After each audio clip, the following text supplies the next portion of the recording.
আল্লাহর নবী বলছেন বুদ্ধিমান সেই ব্যক্তি যেই ব্যক্তি নিজের নফসকে কন্ট্রোল করে নিল। নিজের নফস বলছে আজকের এই জলসাতে দান করা যাবে না, নিজের নফস বলছে একটু মেলাতে ঘুরে আসি, নিজের নফস বলছে দান যে আমি 5000 করব, এই 5000 করলে তো কমে যাবে, এটা যদি থাকে তাহলে স্কুলে ছেলের 1 মাসের বেতন দেওয়া হবে, না দেওয়া যাবে না। এইরকম চিন্তা চেতনা আপনার অন্তরের ভিতরে, কিন্তু আপনার নফসকে আপনি কন্ট্রোল করে নিলেন যে না এটা নবীর মাদ্রাসা, এটা দিতে হবে, আমার পরকালের ব্যাংকে জমা থাকবে, আমি আখিরাতের দিনে পেয়ে যাব। এই চিন্তা নিয়ে আপনি দিয়ে দিলেন 5000 হোক, 1000 হোক, 100 টাকা হোক, নিজের নফসে কন্ট্রোল করে নিলেন এবং পরকালের জন্য আমিলা লিমা বাদাল মাউত, নবীজি বলছেন মরণের পরের জন্য নেক আমল করে নিল। ওই ব্যক্তি হলো চালাক, ওই ব্যক্তি হলো বুদ্ধিমান, ওই ব্যক্তি হলো জ্ঞানী। নবীজি বলছেন ওয়াল আজিজু মান ইত্তাবা নাফসাহু হাওয়াহা ওয়া তামান্না আলাল্লাহ, ওই ব্যক্তি হলো সবথেকে অজ্ঞ, জাহেল, অশিক্ষিত, মূর্খ, হতভাগা, যেই ব্যক্তি নিজের নফসকে কন্ট্রোল করতে পারলো না, শয়তানের অনুসরণ করলো, মরণের পরের জন্য নেক আমল করতে পারলো না। এর থেকে বোকা পাগল মানুষ আর কেউ থাকতে পারে না। মরণ আসিবে কখন কেউ তো জানে না, আমার মরণ আসিবে কখন কেউ তো জানে না।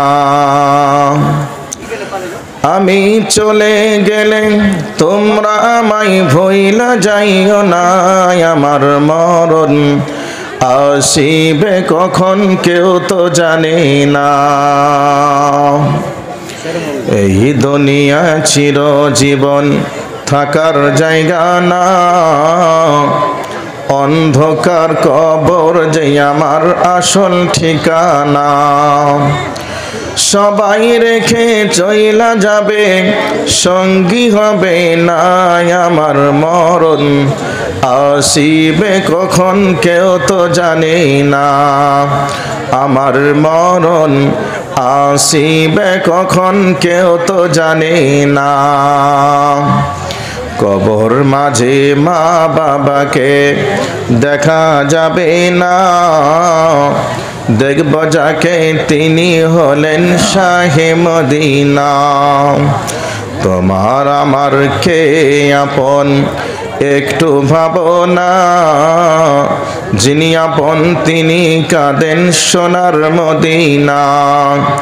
ও ভাই সেই নবীজির দিদার পেতে চলো মদিনায়, আমার মরণ আসিবে কখন কেউ তো জানে না, আমার মরণ আসিবে কখন কেউ তো জানে না।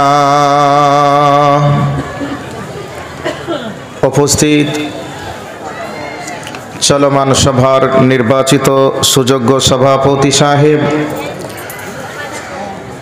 উপস্থিত উলামায়ে কেরাম, সামনে বসে থাকা ইসলাম পিপাসিত শ্রোতা মণ্ডলী, পর্দার অন্তরালী অবস্থানরতা আমার জননীর জাতি মা ও বোনেরা, প্রশংসা আল্লাহ পাকের। সংক্ষিপ্ত ভাষায় প্রশংসা আদায় করি, সকলে বলি আলহামদুলিল্লাহ।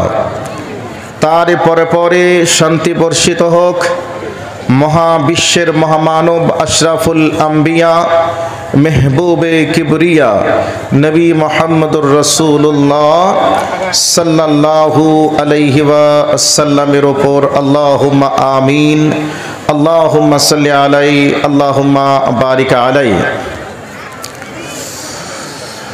ভাই, পিছনে অনেক লোক দাঁড়িয়ে আছেন, জায়গা ওনারা পাচ্ছেন না, কিন্তু আপনারা সামনের জায়গা ফাঁকা রেখে বসেছেন, ওই মানুষগুলিকে কষ্ট দিচ্ছেন, এটা কি আপনাদের উচিত হচ্ছে? সেই জন্য যার সামনে যতটুকু জায়গা ফাঁকা আছে পূরণ করে নেন। যে সমস্ত ভাইরা দাঁড়িয়ে আছেন ওনাদেরকে বসার একটু সুযোগ করে দেন। ভাই, দ্বিতীয়বার যেন বলতে না হয়, চটচট করে ফাঁকা জায়গাটাকে পূরণ করে নেন। সামনে ফাঁকা জায়গা রেখে কেউ বসবেন না, দয়া করে সামনের জায়গাটাকে পূরণ করে নিন। আর পিছনে যে সমস্ত ভাইয়েরা দাঁড়িয়ে আছেন, দাঁড়িয়ে না থেকে আপনারা বসে যান।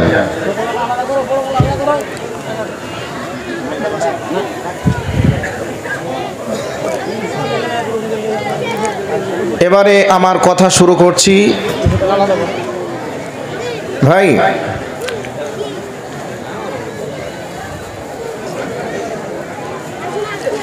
আল্লাহ পাক আমাদেরকে উদ্দেশ্য করে বলছেন, আমি কি তোমাদেরকে সৃষ্টি করেছি, না তোমরা নিজেদেরকেই বানিয়েছো, না তোমাদের বানানোর পিছনে কেউ একজন আছে? তো আমাদের বানানোর পিছনে একজন আছেন, তিনি হলেন আল্লাহ। তো সেই আল্লাহ পাক তিনি আমাদেরকে সৃষ্টি করেছেন। সৃষ্টির পিছন থেকে তেনার তো কিছু একটা উদ্দেশ্য আছে। উদ্দেশ্য কি? আল্লাহ পাক বলছেন, ওমা খলাকতুল জিন্না ওয়াল ইনসা ইল্লা লিয়াবুদুন, আমি তোমাদেরকে সৃষ্টি করেছি একমাত্র উদ্দেশ্য তোমরা আমারই ইবাদত করবে। তো আল্লাহ পাক আমাদেরকে সৃষ্টি করেছেন আল্লাহর ইবাদতের জন্যই, আমাদেরকে আল্লাহ পাক সৃষ্টি করেছেন। তো আজকে আমরা আল্লাহর কি ইবাদত করছি? আল্লাহর ইবাদত আমরা করতে পারি না। এখানে বেশ কিছু মানুষ আছেন, যদি জিজ্ঞাসা করা হয় কয়জন মানুষ সালাত আদায় করেন, এখানে কিছু মানুষ বলবে যে আমরা সালাত আদায় করি, অধিকাংশ মানুষ সালাত আদায় করে না। এইরকমই পরিস্থিতি বর্তমান সময়ে চলছে। তো আল্লাহ সুবহানাহু ওয়া তাআলা তিনি বলছেন, আমি তোমাদেরকে সৃষ্টি করেছি, সৃষ্টির পিছনে উদ্দেশ্য হলো তোমরা আমার ইবাদত করবে। উদাহরণস্বরূপ বলছি, এই যে মাইক্রোফোনটা এখানে লাগানো হয়েছে, এর পিছন থেকে আমরা কাজ নিয়েছি। কাজটা কি? আমি কথা বলবো, এই কথাগুলি খুব দ্রুত গতিতে মেশিনকে ট্রান্সফার করবে, মেশিন খুব দ্রুত গতিতে মাইককে ট্রান্সফার করবে। কথাগুলি এলাকা জুড়ে মানুষের কানে কানে পৌঁছে দেবে। এটা হচ্ছে উদ্দেশ্য। এখন যদি এই আওয়াজটা মেশিনকে না দেয়, তাহলে এই মাইক্রোফোনটা আমরা কি এখানে রাখবো? সকলে কথা বলুন, রাখবো? রাখবো না। এই লাইটটা দেওয়া হয়েছে, উদ্দেশ্য হলো অন্ধকারকে দূরভীত করে আলোকিত করবে, এই উদ্দেশ্যে। এখন যদি আলো না দেয়, তাহলে ওকে কি আমরা এখানে রাখবো না সরিয়ে দেব? তো বলবেন সরিয়ে দেব। এরপরে আপনি একটা মেয়েকে বিবাহ করেছেন, উদ্দেশ্য আপনি ওর সঙ্গে খেলবেন, ও আপনার সঙ্গে খেলবে, আপনার ও সংসার গোছাবে, ওর সংসারের জন্য আপনি সমস্ত কিছু সাহায্য করবেন। এখন দেখা যাচ্ছে ওই মেয়েটাকে একটা মোবাইল কিনে দিয়েছেন, প্রয়োজনে আপনি কথা বলবেন, তার মা বাবার সঙ্গে কথা বলবে। এখন দেখা যাচ্ছে কথা আপনার সঙ্গে যেমন করে বলে, তার থেকে ভালো করে কথা বলে অন্য একটা ছেলের সঙ্গে। আপনি যদি পুরুষ হন, এই দৃশ্যটা যদি আপনি দেখেন, তাহলে ওই মেয়েটাকে আপনি কি আর বাড়িতে রাখবেন না কি করবেন? একটু আওয়াজ দেন তো ভাই, কি করবেন? ওই মেয়েটাকে ডিভোর্স দিয়ে আচ্ছা, আমাকে শুরু করতে দেন, আসবে ইনশাল্লাহ। তো ডিভোর্স দিয়ে দিবেন। কেন? বিবাহ করেছেন আপনি, কথা আপনার সঙ্গে বলবে, আপনার সঙ্গে কথা না বলে অন্যের সঙ্গে যদি গল্প করে, অন্যের সঙ্গে যদি আপনার মতো করে প্রেমের গল্প করে, আর আপনি যদি পুরুষ হয়ে থাকেন, ওই মেয়েটাকে সর্বপ্রথম দেখে আপনি বড়জোর বলবেন যে তুমি যেটা করছো এটা ঠিক নয়, এটা তুমি করিও না। তাকে নিষেধ করবেন, বোঝাবেন, বুঝিয়েও যদি না হয়, তারপরে আপনি তাকে একেবারে জমি বিক্রি করে হলেও তাকে বাড়ি থেকে তালাক দিবেন। এটাই হচ্ছে সিস্টেম। তো ঠিক ওই মেয়েটার কাছ থেকেও আপনি একটা কাজ চেয়েছেন, কাজ যদি না করে তাহলে আপনি তাকে রাখবেন না। মাইক্রোফোনটার কাছ থেকে আপনি একটা কাজ নিয়েছেন, এ যদি কাজ না করে একেও রাখবেন না। লাইটের কাছ থেকে কাজ নিয়েছেন, ও যদি কাজ না করে ওকেও রাখবেন না। তো আল্লাহ পাক আমাদেরকে সৃষ্টি করেছেন যে উদ্দেশ্যে, সেই উদ্দেশ্যটা হলো আমরা তার ইবাদত করব। আমরা যদি ইবাদত না করি, তাহলে আল্লাহ পাক কি আমাদেরকে দুনিয়াতে রাখবেন? কথা বলুন একটু। আল্লাহ আমাদের উপরে রাগান্বিত হবেন কি হবেন না? রাগান্বিত হবেন। তো আল্লাহ পাক আমাদেরকে সৃষ্টি করেছেন, আমাদেরকে আল্লাহর ইবাদত করতে হবে। এবার আপনাদেরকে বলছি, কোরআন থেকে একটা আয়াত শোনাচ্ছি। আল্লাহ সুবহানাহু ওয়া তাআলা তিনি বলছেন, বিসমিল্লাহির রহমানির রহিম, ইয়া আইয়ুহাল্লাযীনা আমানু মা লাকুম ইযা ক্বিলা লাকুম ইনফিরু ফি সাবিলিল্লাহ। আল্লাহ পাক ঈমানদারদেরকে ডাক দিয়ে বলছেন, হে ঈমানদারগণ, তোমাদের কি হয়েছে? আমি যে তোমাদেরকে আমার রাস্তায় ডাকছি, আমার ডাকে কেন তোমরা সাড়া দিচ্ছ না? কারণ কি, কি হয়েছে তোমরা বলো তো? আমি যে মুয়াজ্জিনের মাধ্যমে দিনে 5 বার হাইয়া আলাস সালাহ, এসো সালাতের জন্য, হাইয়া আলাল ফালাহ, সালাতে যদি এসে যাও তাহলে তুমি সফলতা পেয়ে যাবে, পরিত্রাণ পেয়ে যাবে, এ বলে আল্লাহ সুবহানাহু ওয়া তাআলা দিনে 5 বার মুয়াজ্জিনের মাধ্যমে আপনাকে আমাকে তিনি ডাকছেন। কিন্তু আমরা কি আল্লাহর ডাকে সাড়া দিচ্ছি না? এবারে আল্লাহ সুবহানাহু ওয়া তাআলা তিনি বলছেন, কি হয়েছে? আমি ডাকছি তোরা আসছিস না, কারণ কি?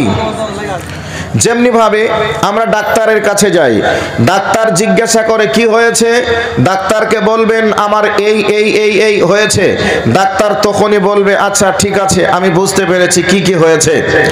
তো ঠিক আল্লাহ পাক ডাক্তারের মতো করে আমাদের জিজ্ঞাসা করছেন, বলো তোমাদের কি হয়েছে? আমি ডাকছি, আমার ডাকে সাড়া দিচ্ছ না, কারণ কি? এবারে আল্লাহ পাক বলেছেন, আচ্ছা আমি বুঝতে পেরেছি, তোমরা আসছো না কেন? তোমরা দুনিয়াটাকে পেয়ে সন্তুষ্ট হয়েছো। তুমি কৃষক, তোমার কয়েক বিঘা জমি দিয়েছি, জমিটা পেয়েই সন্তুষ্ট। তুমি একজন চাকরিজীবী, চাকরি পেয়েছো, চাকরিটা পেয়েই তুমি সন্তুষ্ট হয়ে গেছো। আজান হচ্ছে, আমি ডাকছি, এর পরেও তুমি তোমার ডিউটি চালিয়ে যাচ্ছ। কৃষক, তুমি কৃষিকাজ চালিয়েই যাচ্ছ। একজন ব্যবসায়িক, সে ব্যবসার কাজ চালিয়েই যাচ্ছে। আল্লাহ পাক বলছেন, আচ্ছা তুমি দুনিয়ায় যে জিনিসগুলি পেয়েছো, এই জিনিসগুলি পেয়েই তুমি সন্তুষ্ট হয়ে গেছো। আল্লাহ পাক বলছেন, বান্দা এ দুনিয়ায় যা পেয়েছো এর থেকে আখিরাতে অনেক কিছু আছে। অতএব তুমি আখিরাতকে ভুলে গিয়ে দুনিয়া পেয়েই তুমি মেতে গেলে, সন্তুষ্ট হয়ে গেলে, তবে শুনে রেখে দাও আখিরাতের তুলনায় এ দুনিয়াটা কিছুই নয়। ইল্লা কলিল, সামান্য, নগণ্য, তুচ্ছ, এরকম কথা আল্লাহ পাক বলেছেন। তাহলে নগণ্য, তুচ্ছ, যার কোনো মূল্য নেই, এইরকম একটা মূল্যহীন পৃথিবীতে আমরা পাগলের মতো করে দুনিয়ার পিছনে ছুটছি, দুনিয়ার পিছনে ছুটতে আছি।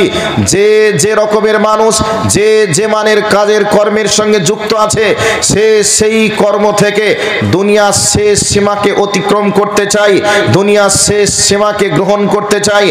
আসলে কি এটা সম্ভব হবে? হবে না। বন্ধু, এবার আপনাদের কাছে কিছু কথা বলার আগে ছোট্ট মতো একটা গল্প শোনাচ্ছি, তারপরে মেন পয়েন্টের দিকে দৃষ্টি আকর্ষণ করার চেষ্টা করব। একজন কৃষক মানুষ কৃষি কাজ করতে গেছে, কোদাল নিয়ে মাটি খননের কাজ করছে। মাটি খননের কাজ করতে করতে হঠাৎ মাজা যখন লেগে গেছে, ওই ব্যক্তি মাথা উঁচু করে দাঁড়িয়েছে, চোখের সামনে দেখছে সুন্দরী সুশ্রী একটা মেয়ে দাঁড়িয়ে আছে। মেয়েটাকে দেখেই এই ব্যক্তি তখন জিজ্ঞাসা করছে, বোন তোমার বাড়ি কোথায়, তোমার নাম কি?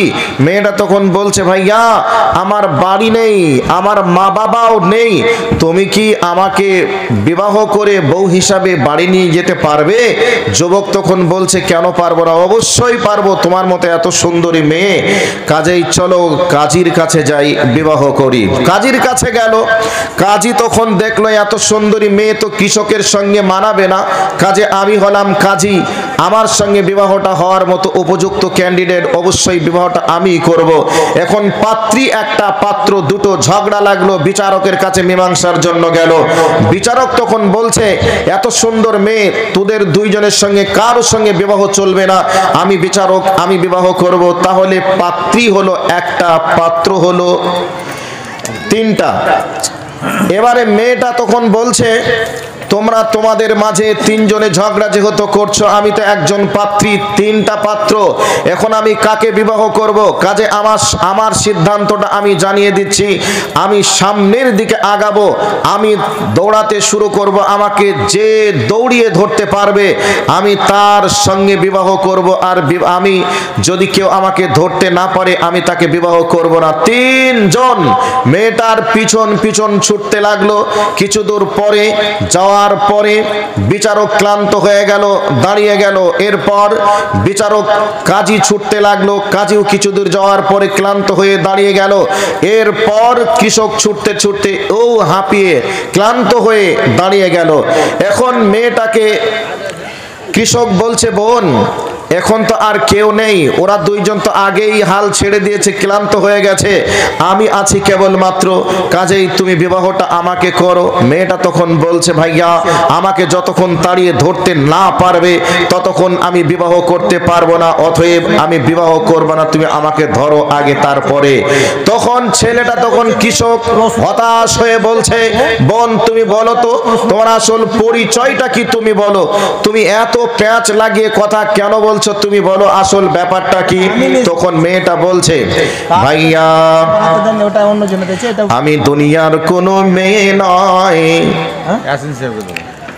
দুনিয়ার কোনো মেয়ে নয়, আমি হলাম দুনিয়া, দুনিয়াটাকে তুমি এমনই দেখবে, আমাকে যেমন সুন্দরী তুমি দেখছো, আমার পিছন যেমন পাগল হয়েছো, ঠিক দুনিয়ার পিছনে তুমি যতই ছুটবে, দুনিয়াকে যতই তুমি সাজাবে, দুনিয়াকে ততই সুন্দর লাগবে, তবে দুনিয়াকে তুমি কোনোদিন ধরতে পারবে না, দুনিয়ার তোমার কোনোদিন আশা মিটাতে পারবে না, বা আশা তোমার মিটবে না। এবার একটা কথা এখানে রেখে দিলাম, এবার সামনের দিকে আর একটা কথাকে নিয়ে চলে যাচ্ছি। বন্ধুরে, এ দুনিয়াটা কেমন একটু ভালো করে শুনে নেন। এই দুনিয়াটা হলো একটা ভাড়া বাড়ির মতো।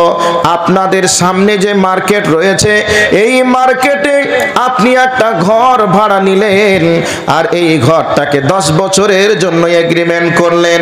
1 বছর 2 বছর করতে করতে 9 বছর যখন হয়ে গেল, আর এই 1 বছর থেকে নিয়ে শুরু করে 9 বছর পর্যন্ত আপনি ঘরটাকে এত সুন্দরে রং করেছেন, কাঁচ লাগিয়েছেন, এমনকি ইতালি থেকে মার্বেল নিয়ে এসে সুন্দর করে ঘরটাকে চাকচিক্য করে সাজিয়ে তুলেছেন।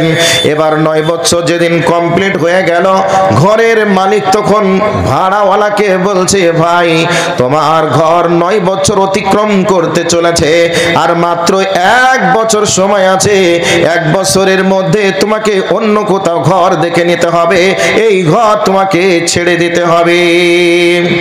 এবার ঘর যে ব্যক্তি ভাড়া নিয়েছে, সুন্দর করে সাজিয়েছেন, এই ব্যক্তি যখনই শুনেছে ঘর আমাকে ছেড়ে দিতে হবে, তখন ওই ব্যক্তি বলছে, ভাই আমি ঘরটাকে এত সুন্দর করে বানালাম, এত সুন্দর করে ইতালি থেকে মার্বেল নিয়ে এসে চাকচিক্য করে বানালাম, তুমি আমাকে বলছো ঘর ছেড়ে দিতে হবে, অতএব আমি তো এই ঘর ছাড়তে পারবো না। এমন কথা যদি ভাড়াওয়ালা বলে, তাহলে ওই ঘরের মালিককে তাকে রেখে দিবে। রেখে কতদিন দেবে? যতদিন 10 বছর পূর্ণ না হবে। যখন 10 বছর পূর্ণ হয়ে যাবে, তখন ওই ব্যক্তিকে বলবে, ভাই তোমার মালপত্র যা আছে বার করে নাও। যদি সে বার না করে, লোক লাগিয়ে মালগুলিকে বার করে দেবে। ঘর থেকে বার যদি না হতে চায়, তাহলে ওই ব্যক্তিকে গলা ধাক্কা দিয়ে বাড়ি থেকে বার করবে কি করবে না বলুন তো? সকলেই বলবেন গলা ধাক্কা দিয়ে বার করে দেবে ঘর থেকে।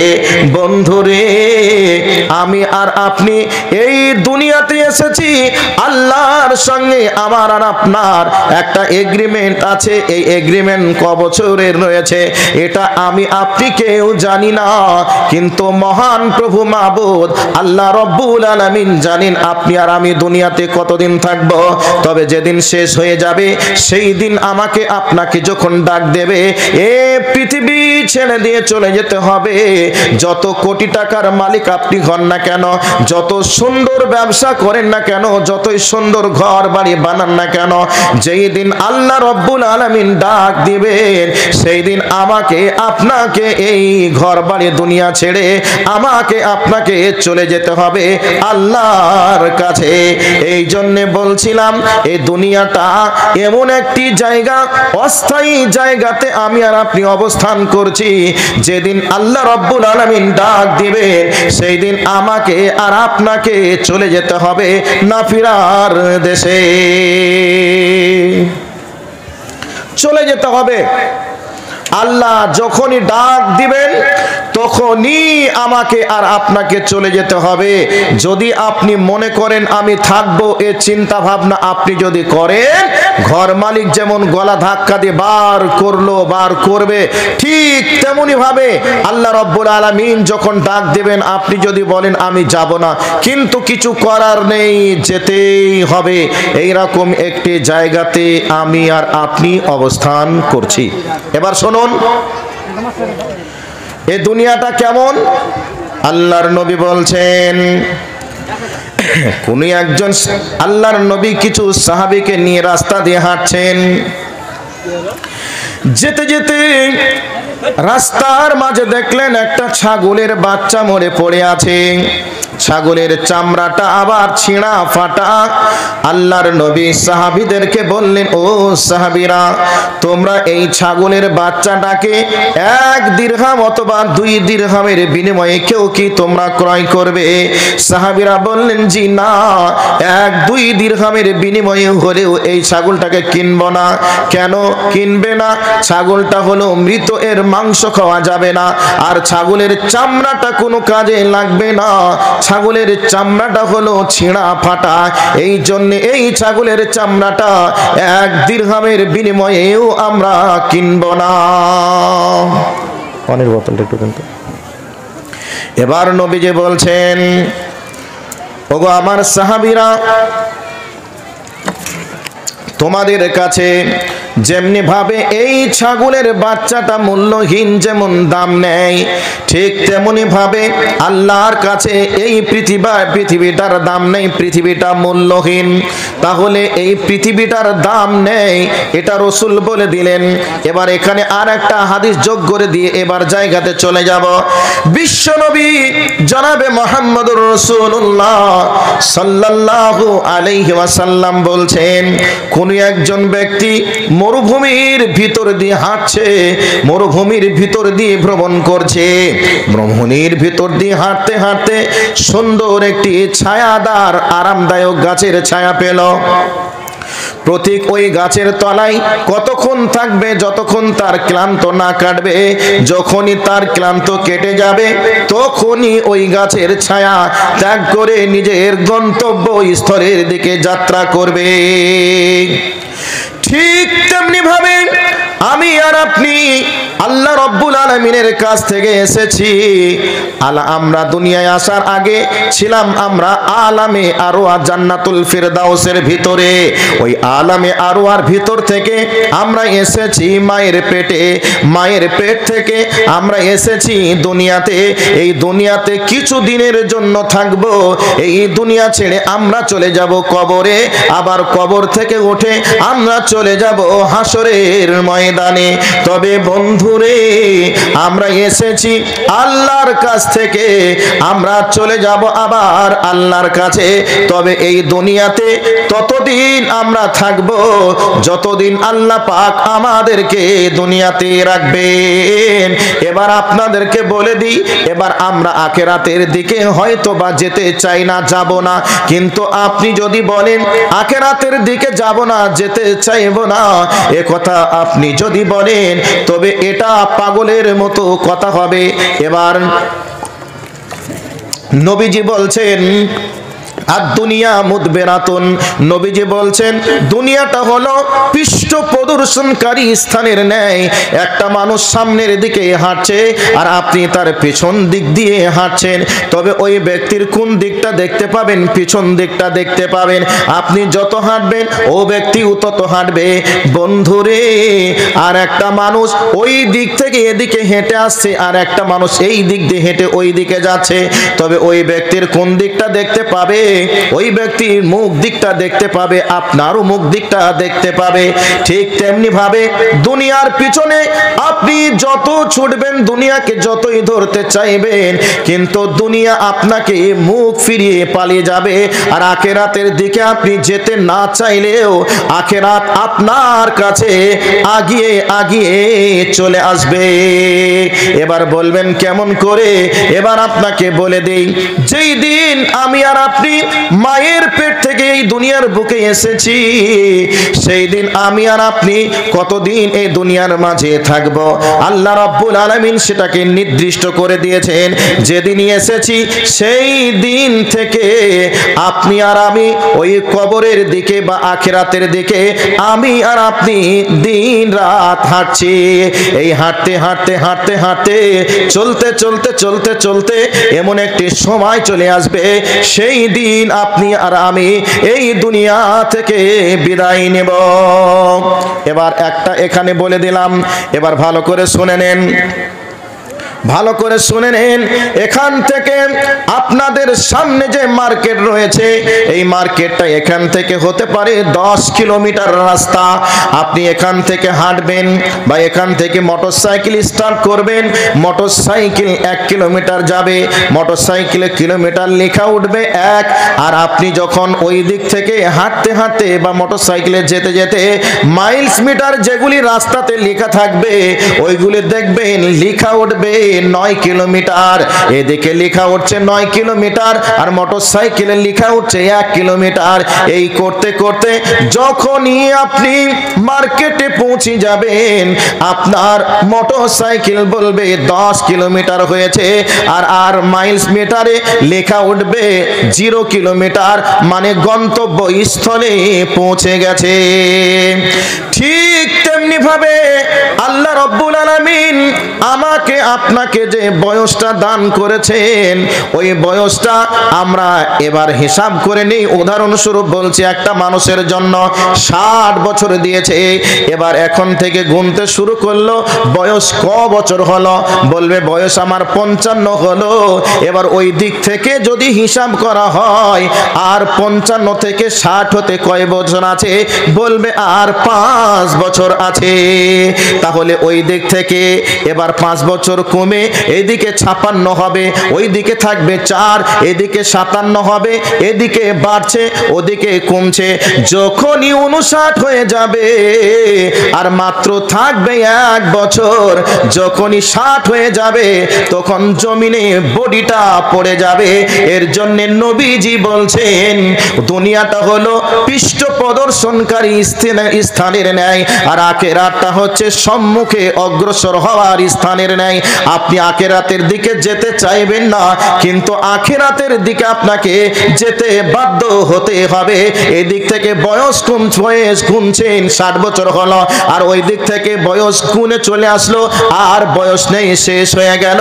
শেষ যেদিন হয়ে যাবে সেই দিন এ পৃথিবী ছেড়ে আপনাকে আমাকে বিদায় নিতে হবে।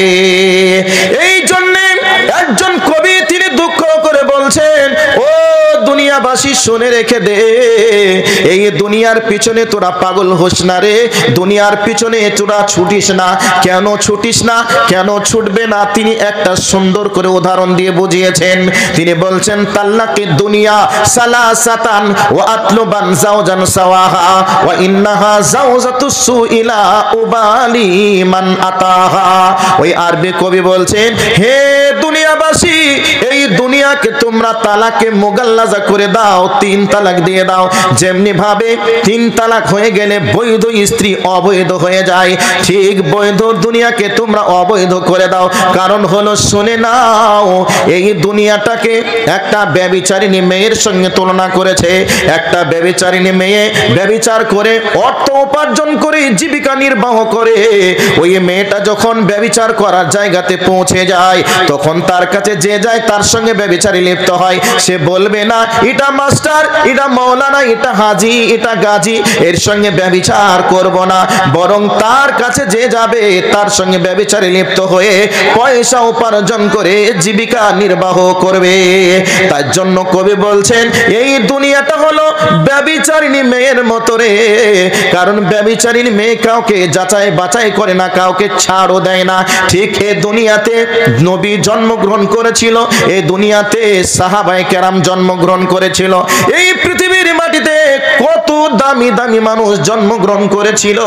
পৃথিবী কোনোদিন বলিনি এটা নবী গ্রহণ করব না, পৃথিবী কোনোদিন বলিনি এটা শহীদ আমি গ্রহণ করব না, এটা মাওলানা, এটা পীর পয়গম্বর বুজুর্গানে দিন একে গ্রহণ করব না, একে আমি দুনিয়া রেখে দেব, এমন কথা কোনোদিন বলিনি। মানে এই দুনিয়াতে যে এসেছে এই দুনিয়া তাকেই বিদায় জানিয়েছে। এর জন্য কবি বলছেন, যেহেতু বিদায় নিতে হবে সেহেতু এই দুনিয়ার পিছনে কেন ছুটবে, কেন পাগল হবে? অতএব এই দুনিয়ার পিছনে ছুটে পাগল হয়ে নিজের দুনিয়াটাকে পরকালটাকে ধ্বংস করিস না, করিস না, করিস না। দুনিয়াতে এসেছি, দুনিয়া থেকে চলে যাব, যদি নিশ্চিত থাকতো 50 বছর বাঁচবো তবু একটা দিক ঠিক ছিল।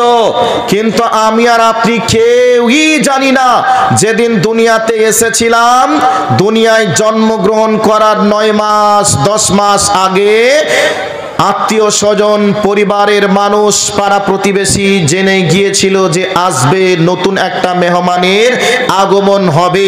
কিন্তু আমি আপনি যেদিন চলে যাচ্ছি বা চলে যাচ্ছে তার 15 সেকেন্ড আগে পর্যন্ত কেউ জানে না এই লোকটা যাবে কি যাবে না। তাহলে যদি নিশ্চয়তা থাকতো 50 বছর বাঁচবো, তাহলে বয়স এখনো 40, তাহলে এখনো 10 বছর থাকবো, যা ইচ্ছা করে নি, এরকম চিন্তা চেতনা থাকতো। কিন্তু কখন চলে যাব কেউই জানে না। রাত্রিতে বিছানায় গেল, সকলে খাওয়া দাওয়া করে একই সঙ্গে, ফজরের সময় উঠতে গিয়ে দেখছে আর মানুষ ডেকে পাত্তা নেই, উঠছে না, মানুষ ঘুমিয়ে গেছে চিরদিনের জন্য। এই জন্য নবী করিম সাল্লাল্লাহু আলাইহি ওয়াসাল্লাম বলেছেন, উম্মতের দল, মৃত্যুকে তোমরা কত কাছে মনে করবে, ডান দিকে সালাম ফিরিয়ে বাম দিকে সালাম ফিরাতে পারবে, এটা তুমি নিশ্চয়তা মনে করিও না। ডান দিকে সালাম ফিরিয়ে বাম দিকে সালাম ফিরানোর আগেই তোমাকে চলে যেতে হতে পারে, এটাকে তুমি মাথায় রেখো। এই জন্য তুমি যখন সালাত আদায় করবে তুমি মনে করে নাও এই সালাতটা আমার জীবনের শেষ সালাত, এই সালাতের মাঝে আমি আমার রবকে রাজি করে নিব, আর হয়তো সালাত জীবনে পাবো না। এই ভাবনা চিন্তা যদি কেউ সালাত আদায় করে তাহলে দেখবেন সালাতের মাঝে একগ্রতা বেশি আসবে, রবের সঙ্গে একটা নিবিড় সম্পর্ক তৈরি হবে। কিন্তু আমি আর আপনি 10 বছর পরে কি করব তার প্ল্যান প্রোগ্রাম সাজিয়ে আমরা স্থির করে রেখেছি। তাহলে তার জন্য নামাজে যখন দাঁড়াই, সালাতে যখন দাঁড়াই, তখন আমার আর আপনার মনের মনোযোগ ওই নামাজের ভিতরে থাকে না, অন্য জায়গায় চলে যায়। নবীজি বলেছেন, যখন তুমি আজান শুনবে মনে করে নাও এই আজানটা হতে পারে আমার জন্য শেষ আজান, এই যে ডাকটা এসেছে এই ডাকটা আমার জন্য শেষ ডাক, আমাকে আর কোনোদিন ডাক দেবে না, এই জন্য এই ডাকটাই শেষ ডাক, এটা তুমি ভেবে নিও। বন্ধুগণ, এইরকম একটা ক্ষণস্থায়ী বা অস্থায়ী পৃথিবীর মাঝে আমি আর আপনি বসবাস করছি। কখন কোন সময় কখন আল্লাহ ডাক দিবেন, কখন যে চলে যাব আমি আর আপনি কেউ বলতে পারবো না। এইরকম একটা অস্থায়ী পৃথিবীর মাঝে আমি আর আপনি দালান কোটার পিছনে দালান কোটা বেঁধে দালান কোচার পিছনে আমি আর আপনি ছুটছি। এই জন্য নবী সাল্লাল্লাহু আলাইহি ওয়াসাল্লাম বলেছেন, কোন একজন মানুষকে যদি একটা সোনা ভর্তি মাঠ দেওয়া হয়, সেই ব্যক্তি একটা সোনা ভর্তি মাঠ পাওয়ার পরে তাও তার আশা মিটবে না, আর একটা আকাঙ্ক্ষা করবে, আর একটা সোনা ভর্তি মাঠ হবে। নবীজি বলছেন তার বুকের ওপরে যতক্ষণ 3 খাবা মাটি না পড়বে ততক্ষণ তার মনের আশা মিটবে না। বন্ধুগণ, একটু ভাবনা চিন্তার জগতে আপনি আর আমি একটু চলে যাই। আমি আর আপনি যে অবস্থায় আছি সেই অবস্থা থেকে আরো অবস্থার পরিবর্তন করতে হবে, এই ভাবনা চিন্তা আমার আর আপনার রয়েছে। আজকের মাটিতে আমি একটা ছোট্ট বক্তা হওয়ার পরে আমি মনে করছি যদি আমি মিজানুর রহমান আজহারির মতো হতাম বা আমি যদি ডাক্তার জাকির নায়েকের মতো হতাম তাহলে ভালো হতো। একজন মানুষের 2 তলা বাড়ি আছে, সে মনে মনে ভাবছে 4 তলা বাড়িটা যদি আমার হতো। একজন মানুষ ভাবছে যে আমি 1 কোটি টাকার মালিক, আমি যদি 5 কোটি টাকার হতাম। এইরকম প্রতিযোগিতা লিপ্ত হয়ে আছে। ভারতবর্ষের সব থেকে টপ র্যাঙ্কের ধনী যার নাম মুকেশ আম্বানি। মুকেশ আম্বানিকে যদি জিজ্ঞাসা করা হয় তোমার দুনিয়ার শখ আর মান কি মিটেছে, সে ব্যক্তি বলবে জি না, আমার এখনো মিটেনি, আমার আরো কিছু প্রয়োজন আছে। এই চিন্তা চেতনা মানুষের, যার কারণে আপনাকে বলতে চাই যেহেতু আমি আর আপনি কখন চলে যাব এই নিশ্চয়তা যদি আমি আর আপনি না দিতে পারি তাহলে এই ক্ষণস্থায়ীর পিছনে যেভাবে আমরা ছুটছি পরকালকে ভুলে গিয়ে, সেই পরকালে যাওয়ার পথে আমাকে আর আপনাকে আফসোস করা লাগবে কি লাগবে না, একটু ভাবনা চিন্তা আমাকে আর আপনাকেই করতে হবে। বন্ধু, যুবক যুবতী বিবাহ করিনি যারা, সেই যুবকেরা বিবাহ করবে প্রথম রাত্রিতে নিজের স্ত্রীর সঙ্গে কি গল্প করবে, নিজের স্ত্রীর মনটা কিভাবে জয় করবে। একজন যুবতী ভাবছে আমি যেদিন বিবাহ করব আমার স্বামীর সঙ্গে সর্বপ্রথম কি কথা বলবো, স্বামীর মনটা কি করে জয় করব, তার জন্য 6 মাস 1 বছর আগে থেকে প্ল্যান প্রোগ্রাম নেই, বন্ধু বান্ধবীর সঙ্গে পরামর্শ নেই। কিন্তু আপনি আর আমি কি একবার ভেবে দেখেছি আমার যেদিন মৃত্যু হবে আমি আমার কবরে সর্বপ্রথম রাতটা আমি কেমন করে পার করব, আমি আমার রবের কাছে সর্বপ্রথম কি হিসাবটা দেব, এই চিন্তাটা কি আমার আর আপনার ব্রেন কোনোদিন বলেছে? আমি আর আপনি কি কোনোদিন একটু ভেবে দেখেছি? জি না, ভাবিনি। একটা বারের জন্য এমন ভাবার কোনো সুযোগই নেই, ভাবনা চিন্তাই নেই। পাগলের মতো করে দুনিয়ার পিছনে আমরা ছুটছি পরকালকে ভুলে গিয়ে। এই জন্য আল্লাহ পাক বলছেন এ দুনিয়াটা প্রকৃত কিছুই নয়, আখেরাতের দুনিয়া, আখেরাতটাই হচ্ছে প্রকৃত জিনিস। আল্লাহ পাক বলছেন আখেরাতের তুলনায় দুনিয়াটা কিছুই নয়, একেবারে তুচ্ছ। সেই জন্যে আপনাকে আর আমাকে আখেরাতের পাথিও সঞ্চয় করতে হবে, আপনাকে আর আমাকে পরকালের জন্য প্রস্তুতি গ্রহণ করতেই হবে।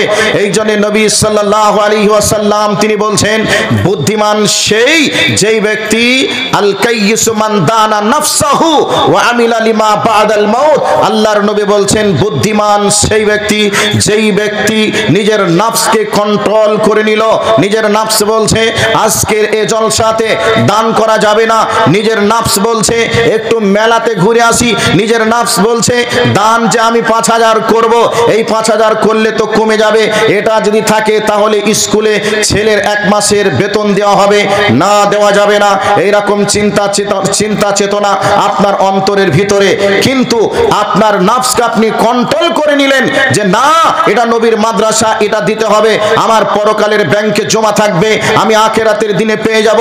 এই চিন্তা নিয়ে আপনি দিয়ে দিলেন 5000 হোক 1000 হোক 100 টাকা হোক, নিজের নফসকে কন্ট্রোল করে নিলেন এবং পরকালের জন্য আমিলা লিমা বাদাল মাউত।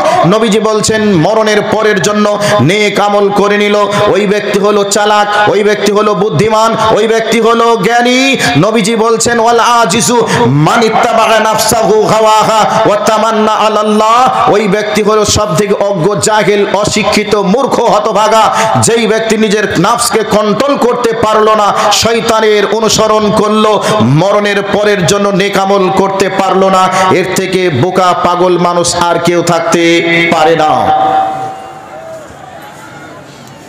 মরণের পরে নেক আমল যারা করতে পারবে, আখেরাতের ব্যাংকে যারা নেক আমল জমা করতে পারবে, তারাই হলো প্রকৃতপক্ষে জ্ঞানী, বুদ্ধিমান, চালাক। আর যারা আখেরাতের ব্যাংকে কিছু জমা করতে পারে না তারা প্রকৃতপক্ষে জ্ঞানী নয়, বুদ্ধিমান নয়, তারা অজ্ঞ। এ দুনিয়াতে আপনার অভাব হয়েছে, আপনার অভাব হয়েছে, কারোর কাছে গিয়ে যদি আপনি বলেন আমার অভাব হয়েছে, আমি এই বিপদের মধ্যে রয়েছি, আমাকে একটু বিপদ থেকে মুক্তি করার ব্যবস্থা করো, আমার অভাব হয়েছে, আমাকে কিছু তোমরা দাও, আমি কষ্টের মধ্যে রয়েছি, আমার কষ্টটা একটু দূর করো, এরকম যদি মানুষের কাছে বলা হয় তাহলে মানুষ আপনার কিছু না হলে কিছু উপকার করবে। কিন্তু পরকালে যখন আপনি চলে যাবেন, আপনার বিপদ যখন হয়ে যাবে, ওই বিপদ থেকে কেউ বাঁচানোর থাকবে না এবং ওখান থেকে আপনার কষ্ট কমানোর কোনো ব্যবস্থা থাকবে না। সেই জন্য আখিরাতের দিনের জন্য যে ব্যক্তি পাথিও সঞ্চয় করে নেক আমলগুলি আখিরাতের ব্যাংকে জমা করতে পারবে, সেই ব্যক্তি হলো আসল জ্ঞানী, সেই ব্যক্তি হলো আসল বুদ্ধিমান। ভাই, আমাকে আপনাকে চলে যেতে হবে নাফিরার দেশে। ওই নাফিরার দেশে যাওয়ার আগে আমাকে আর আপনাকে নাফিরার দেশে যে সমস্ত জিনিসগুলি প্রয়োজন লাগবে, সেই জিনিসগুলি আমাকে আর আপনাকে এখান থেকেই তৈরি করে যেতে হবে। তবেই পরকালে আমি আর আপনি বাঁচতে পারবো, নচেত বাঁচার কোনো উপায় থাকবে না। সেই জন্য আপনাকে বলছি, এবার সামনের দিকে একটু নিয়ে যাওয়ার চেষ্টা করছে, একটু ভালো করে বুঝে নেন বন্ধু। এই যে অধিকাংশ মানুষ আমরা এখন জিও কোম্পানির সিম ব্যবহার করি। এই জিও কোম্পানির সিম আমরা ব্যবহার করি, 28 দিনের জন্য 199 টাকা রিচার্জ আপনি করলেন। আজকে হলো জানুয়ারি মাসের 31 তারিখ, ধরে নেন ফেব্রুয়ারি মাসের 1 তারিখে আপনি রিচার্জ করলেন। যেই দিন ফেব্রুয়ারি মাসের 28 তারিখ হয়ে যাবে, সেই দিন আপনার মোবাইল এক্সপায়ার হয়ে যাবে। এই এক্সপায়ার হওয়ার আগে আপনাকে বারবার কোম্পানির পক্ষ থেকে 2-3 দিন আগে সিগন্যাল দেবে যে আপনার মোবাইলের রিচার্জ শেষ হতে চলেছে, আপনি দ্রুত গতিতে রিচার্জ করে নেন, এমন কথা বলে। এরপরেও যদি আপনি রিচার্জ না করেন, তাহলে আপনাকে কোম্পানির পক্ষ থেকে একবার ফোন করেও বলবে রিচার্জ করে নেন। যদি রিচার্জ না করেন, যেই দিন 28 তারিখে এক্সপায়ারের শেষ ডেট, শেষ সীমা লেখা থাকবে, ওই টাইম যখন আসবে তখনই আপনার মোবাইল